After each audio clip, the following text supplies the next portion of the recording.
કેમ છો વિદ્યાર્થી મિત્રો? આજે આપણે અગાઉના વિડીયોની અંદર દાખલા નંબર 1 અને દાખલા નંબર 2, હવે આપણે અત્યારે દાખલા નંબર 3 જોઈશું. દાખલા નંબર 3 સ્વાધ્યાય 1.1 તો આપણે દાખલા નંબર 3 જોઈએ. આપણે ધારેલ પદ્ધતિથી દાખલો કરીશું. આ દાખલાની અંદર આપણે જોઈશું બીજા દાખલા કરતા અલગ છે કેમ કે અહીંયા આપણે f છે એ જે પૂર્તિ આવૃત્તિ કહેવાય આપણે એ શોધવાની છે.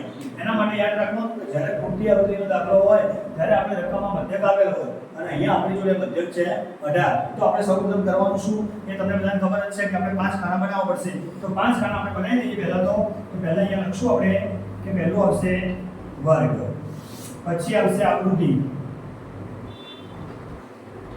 ત્રીજા નંબરનું ખાનું આવશે આપણું મધ્ય કિંમતને xi પણ કહેવાય. ચોથા નંબરનું ખાનું આપણું આવશે bi બરાબર xi માઈનસ a અને પાંચમા નંબરનું ખાનું થશે fi bi. હવે આપણે જે પ્રમાણે કરતા હતા પ્રમાણે આપણે લખી નાખીએ.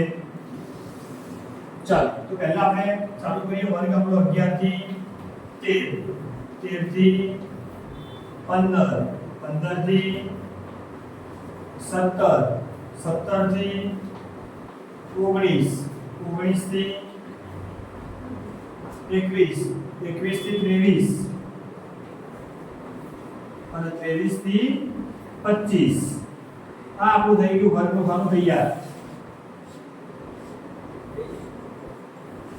હવે આપણે આવૃત્તિ લખી નાખીએ આપણી તો 7, 6, 9, 13 અહીંયા આપણી જોડે f, પછી 5 અને 4. હવે આપણે મધ્ય કિંમત કેવી રીતે શોધવાની એ તો આપણો નિયમ કમ્પ્લીટ આપણને ખબર જ છે કે આ બધી સંખ્યા 11 અને 13 આપણે શું કરવાનું સૂત્ર મેં તમને કીધું તો અગાઉના બે વિડિયોની અંદર. તો આપણે આ બંને સંખ્યાનો શું કરીશું?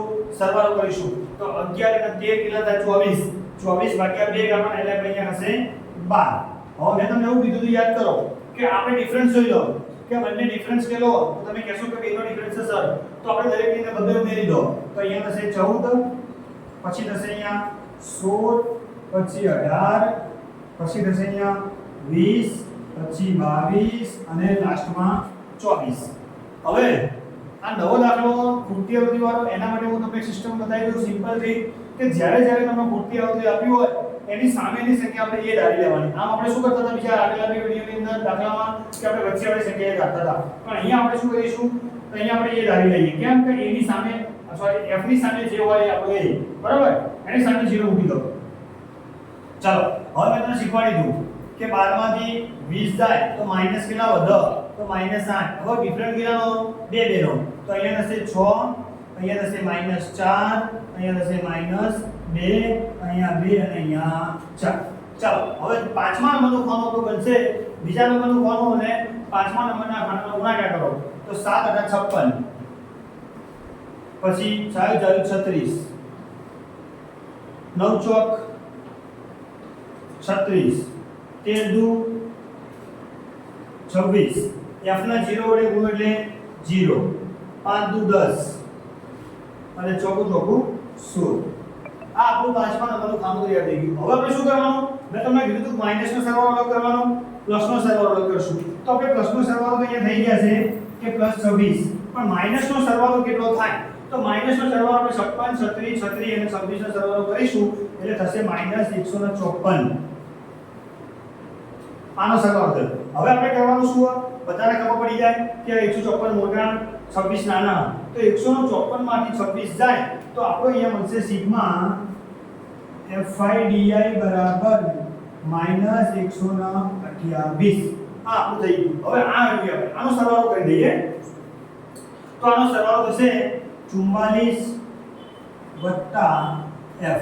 કેમ કે આ f અલગ છે અને આનો જે આંકડા છે એનો સરવાળો 44 થયો. હવે આપણે સૂત્ર મૂકી દઈએ એટલે આપણો દાખલો પૂરો થઈ જાય. તો સૂત્ર તમારું થશે x બાર બરાબર a સિગ્મા fi di ભાગ્યા સિગ્મા fi.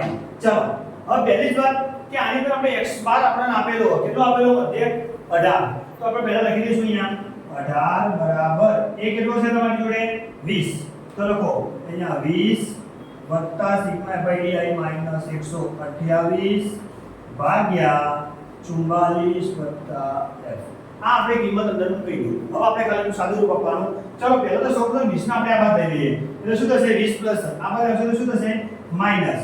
તો 18 માઈનસ 20 બરાબર તે જો અહીંયા માઈનસ 128 ભાગ્યા 44 પ્લસ f. આનું સાદું રૂપ આપીએ એટલે માઈનસ 2 આપો બરાબર માઈનસ 128 ભાગ્યા 44 વત્તા f.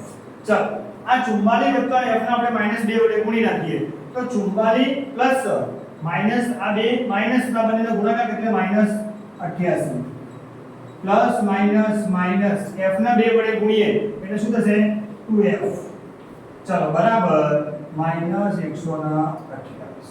હવે આપણે સંખ્યાનું સાદું રૂપ આપી દઈએ તો માઈનસ 2f m ના m બરાબર માઈનસ 128 88 માઈનસ પેલી બાજુ જાય તો પ્લસ થઈ જાય તો શું આવશે અહીંયા 88. ચાલો સાદું રૂપ આપી દઈએ આનું તો માઈનસ 2f બરાબર 40 પણ કેવા 40 કારણ કે માઈનસ 128 મોટી સંખ્યા એટલે આપણો જવાબ થશે અહીંયા માઈનસ 40.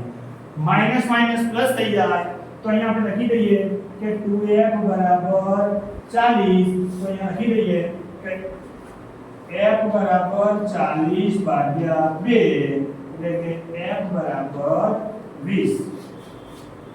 તો આપણે જે f શોધવાનો હતો એ ખૂટતી આવૃત્તિ આપણે તૈયાર થઈ ગઈ તો આપણો f આપણને મળી ગયો. આજે આપણે શોધવાનો હતો એ આપણો f આપણને મળ્યો 20. તો દરેક વિદ્યાર્થી મિત્રોને અમારો વિડિયો જો તમને ગમ્યો હોય તો વિડિયો લાઈક કરજો અને સબસ્ક્રાઇબ કરજો. Thank you.